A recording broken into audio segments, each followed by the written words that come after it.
Can I be free? At what point during the day do you think is the first time you're being controlled? Is it the moment you step into the office and your boss tells you to do something? Or is it the moment you get a cup of coffee? As you feel the need to do what people tend to do in the workday? Is it the moment you get in your car and suddenly have to follow all of the laws of the road, which were designed by people you don't know and have no control over?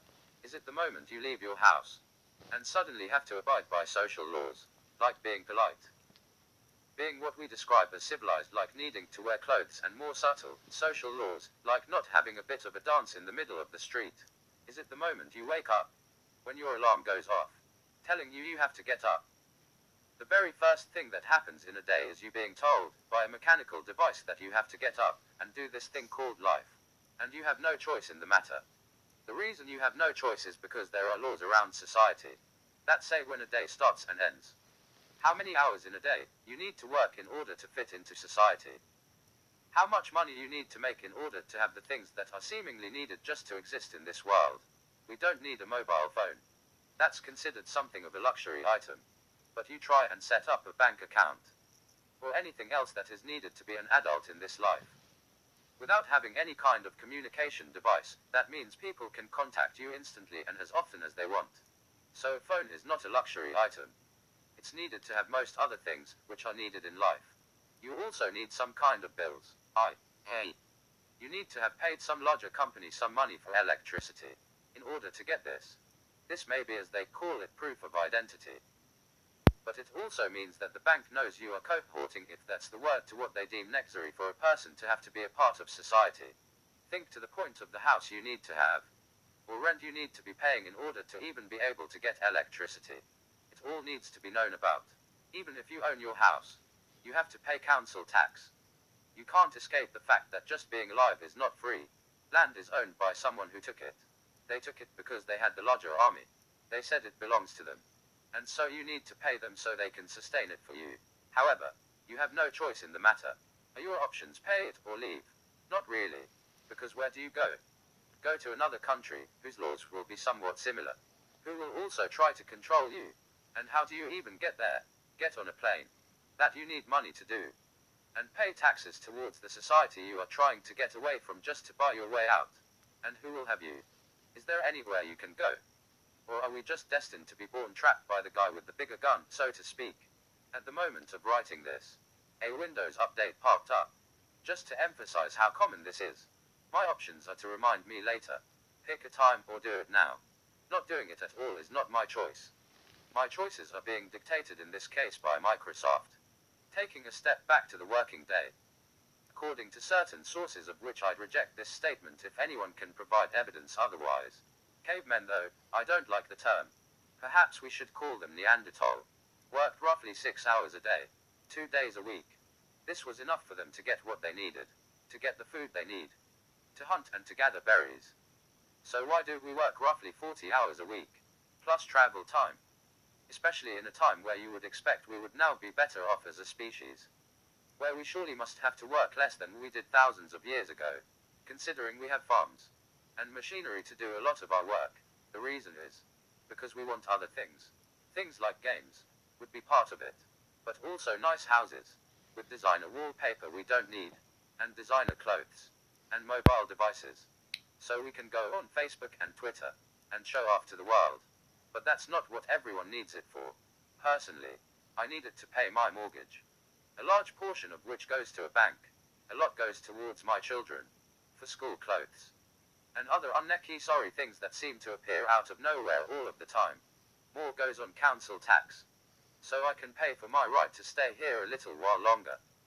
Some goes towards the people who don't work for a living, who can blame them when they get paid for it. Some goes towards ill people. Some goes towards making the roads safer.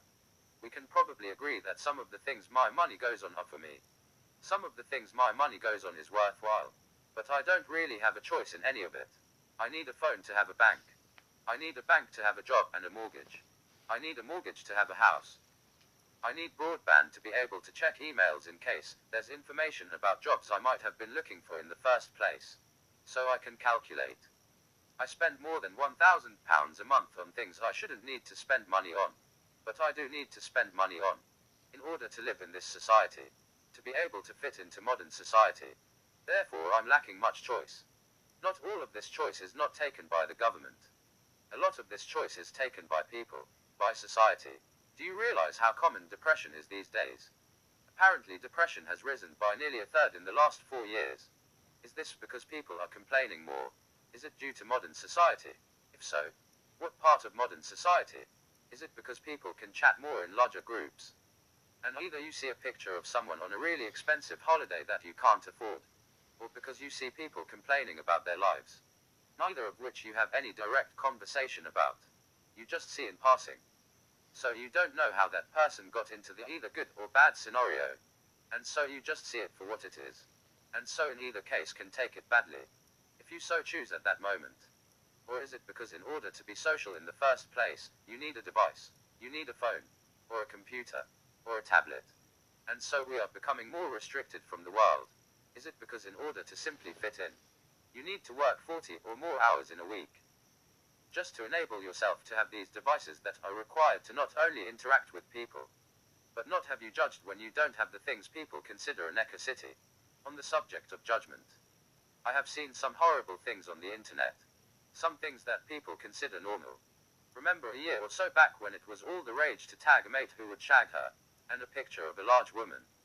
Or in one case I saw one which included a picture of a woman whose appearance must have either been something from birth, or was a victim of an acid attack or something like that. Could have just been evolution, trying something new of course. Of course it wasn't mentioned what had happened. The only thing tagged in there was, you guessed it, tag a mate who would shag her. The woman was stood next to a tree, and had a really big smile on her face. This is why that broke my heart so much. I could imagine being that person, being just happy, having a nice day, out somewhere, stood in front of a tree, on a hot day with someone she clearly cared for. Must have been a nice memory for her. But what came of this picture was slander all across the internet. People I know saying things about this woman like it was all a bit of fun. I only hope she didn't see it. Or perhaps it doesn't matter to her. Maybe she's long ago realized what some people can be like and accepted how cruel society as a large entity can be. You know, as they say, people are pigs. But a person is something else. I forget. But the point is, society as a whole can be disgusting. Not that I'm saying pigs are disgusting. But a person on their own can be very sensible. It's when people get together that they can become dangerous and thoughtless. So as this is the case, how does it come to be that our society, our lives, and the laws we live by, the time we wake up in the morning, these social laws are dictated by a larger number of people? How is it that we don't have the freedom to not follow laws which aren't really laws, but laws of our peers, social laws? Why don't I have the freedom to wake up when I want, to drink and smoke when I want? Why don't I have even the freedom to take my own life? How can that be controlled by a government of people who for whatever reason decided it was a good idea? Intelligent people make up a lower percentage of the population. This means that the vote is less likely to be an intelligent vote. For example, someone decided that people should not be allowed to discipline their children in a certain way. I realize this is a sore subject, and at the time of saying it, I feel like I will be judged by what I'm about to say, therefore restricting my freedom. Personally, I don't hit my children, but I do believe in certain scenarios, it may be the right thing to do. And for things like this to be the choice of a collective that says never do that, well, those people, or the majority at least, won't have lived through every possible scenario a person can live through to be able to see why a person may have to do this. Which takes me to freedom. If the parent themselves has the choice to make these decisions themselves, then maybe they are right, maybe they are wrong, maybe their kid will turn out better, maybe worse. But it will be the decision of the parent, and not society. This means the parent has their freedom. And it also means that not everyone lives out the exact same lives. Different people will have different lives. And there will be more variety in the world. This is just an example. So please don't get too hung up on the example I've used. My point remains that people do not have the ability to make their own choices. And everyone has to fit into the 9 to 5 working, following society's and the government's rules. And no one is free. If you have to be just like everyone else, then why even be alive? But you can't kill yourself. Because someone once said that was wrong. And a bunch of people thought, hey, if we make it illegal, people will probably stop doing it, and a bunch of people agreed, not realizing that the poison in question may have their own reasons for making their decision. Remember that we are all different, and what works for one person may not work for another. So we should not all have to abide by the same rules. Morezzo. The amount of rules is just ridiculous. It's so hard to keep up. There's some new law coming out every 5 minutes, and I, for one, was taught very few laws at school. Even for my driving test, I was never taught it was the law to have insurance or tax. In fact, the only way you can know about these things is by watching TV, Googling, or the radio. And how do we get this information? We pay for phones or computers. We just happen to hear about these things on the radio or on the news, which means that it is the law to watch the news and to listen to the radio, which means it is the law to own a radio, which means it is the law to own a device to find out about the law and to know all about it, because, and I quote, ignorance is not an excuse. So add that to your 40-plus hour working week. Oh, you don't want to? Then perhaps you'll get sent to jail, and more than likely have to pay some more money to the government for not doing what you should know to do, because apparently you should know automatically how everybody thinks, even though everybody thinks differently. You should know based on some kind of averages how the collective might think, and therefore know the law. Laws like not smoking with children in the car. This law came out recently, and I heard it on the radio once. I don't often talk about current events, but it wasn't until a few days before this law came into place that I was aware of this law. I just happened to hear it on the radio, which I rarely listen to. If I had not been listening to the radio at that moment, I may have broken the law later on. So this means it must be the law to both own and listen to the radio. I apologize for being passive-aggressive just now. More than this, it creates a lot of stress and morezzo, anxiety. I'm the kind of person who is always nervous when a police car drives past. Did I pay my car insurance? Did I pay tax? Are my lights working? Are my tires bald? Is there some other law I'm breaking that I have no idea exists because it was on the radio a week ago, and now I'm going to prison, or facing a £1,000 fine?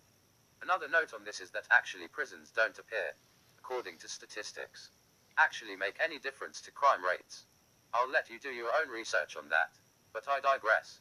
The point is, all of this stress is not good for us. So how do we solve this problem? So let's stop the questions, and I'll try and get on to some answers. I'm not going to suggest getting rid of all laws. Probably a lot of people would be peaceful, but also some would not be peaceful. And without laws, would anyone do anything about it? Would the small portion of society start raiding the streets, and the innocent people hide away in fear? Perhaps that would happen. What I'm suggesting is that we need to simplify and put a bit of freedom into the rules. Stop making laws about any stupid thing, and only make laws about the things that matter. We could either make one decision, and let people vote, and only pass a law if more than 50% of the country, or world, voted for it. Though this does go back to the issue of society being idiots as a large group. Also, the people who don't want to vote may be the ones who are right. They just don't want to fight the majority, because they already know the larger portion of the population won't vote alongside them. Though these people may be the more intelligent people.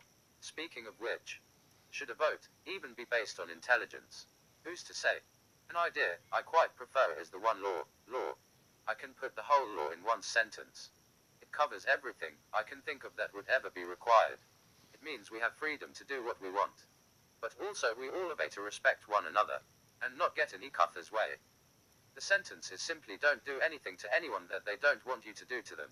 Put in other words, don't hurt anyone, don't hit anyone, don't rape, steal from them.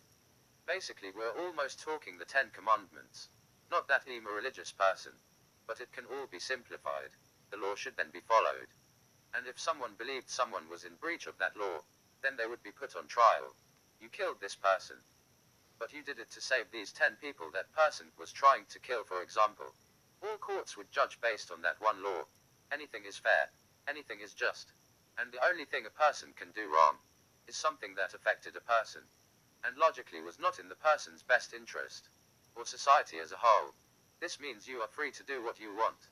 If you want to play music loudly, then go for it, but respect your neighbors. If you want to jump off a bridge, then go for it, but make sure you don't land on anybody. Negligence should be an excuse, Because people are stupid. They can't help it. People make mistakes. If you continuously do the same thing, then perhaps it's not just negligence. Or if it's causing serious harm, hey, you keep crashing into other people's cars, then maybe we need to monitor you a bit.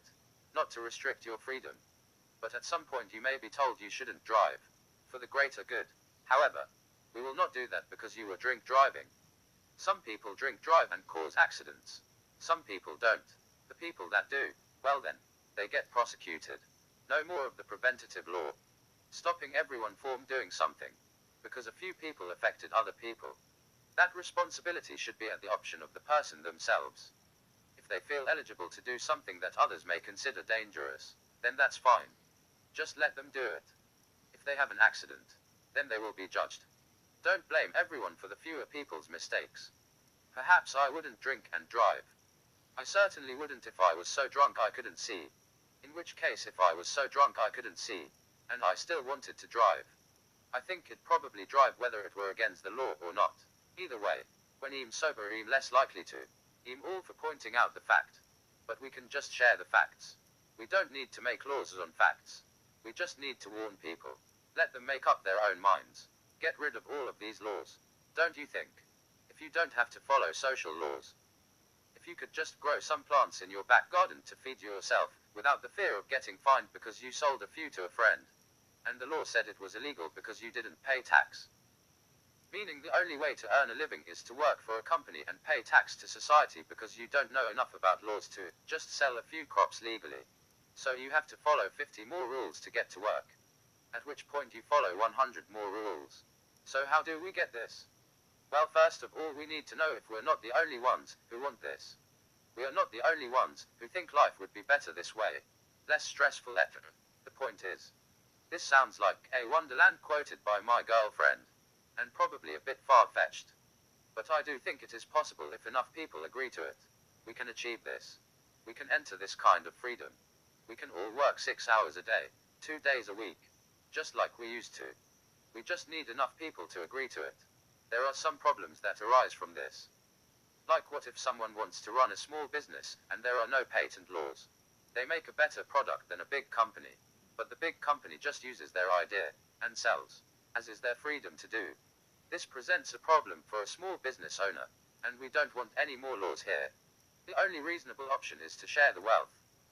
I think the figures are something like less than 1% of the population controls 90% of the money. In that, rich people are often really rich, and everyone else is on kind of the same playing field, on average.